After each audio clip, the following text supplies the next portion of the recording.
ꯅꯣꯡꯁꯨ ꯌꯥꯝꯅ ꯀꯟꯅ ꯇꯥꯕꯅ ꯃꯔꯝ ꯑꯣꯏꯔꯀꯥꯟꯗ ꯃꯌꯥꯝ ꯕꯦꯛꯒ꯭ꯔꯥꯎꯟꯁꯦ ꯈꯤꯇꯪ ꯅꯨꯡꯉꯥꯏꯇꯕ ꯑꯃ ꯊꯣꯛꯑꯦ ꯃꯌꯥꯝ ꯁꯤꯒꯤꯗꯃꯛꯇ ꯋꯥꯔꯧꯕꯤꯔꯣꯏ ꯑꯗꯨꯒ ꯄꯥꯎꯁꯨ ꯃꯔꯨ ꯑꯣꯏꯕ ꯑꯃ ꯑꯣꯏꯕꯅ ꯃꯌꯥꯝꯅ ꯇꯦꯟꯇꯛꯅ ꯊꯝꯖꯔꯝꯒꯦ ꯀꯣꯚꯤꯗ ꯂꯥꯛꯁꯤꯟꯅꯅꯕ ꯊꯝꯂꯝꯕ ꯀꯥꯔꯐ꯭ꯌꯨ ꯍꯟꯗꯣꯛꯈ꯭ꯔꯦ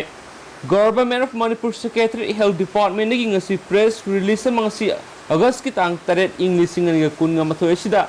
ꯊꯣꯛꯂꯛꯑꯦ ꯑꯗꯨꯒ ꯃꯌꯥꯝꯁꯤꯒꯤ ꯄ꯭रेस रिलीजना हाइरिबदि कोविड लाक्सिननब थमलंबा कर्फ्यू से हंदोखरे हाइबसुगी मतांगनी ngasi state cabinet ki mifam phamkhre hairibe mifam asida yamna nunglupa central government ta promptly deputing a multidisciplinary expert team on COVID-19 to Manipur amasum state cabinet na yamna seksina numit kunga mathoni curfew thamkhibadu review tawduna covid transmission ki matangda khanakhi amasum khoigi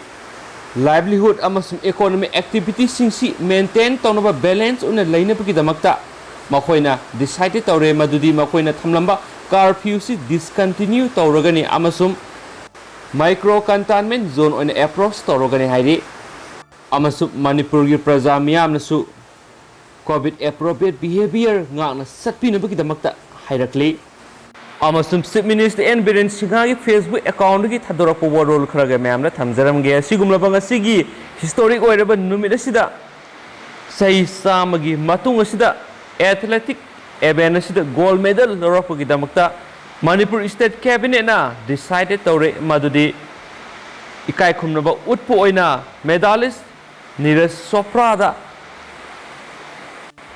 javelin throw gold medalist mangona case reward oina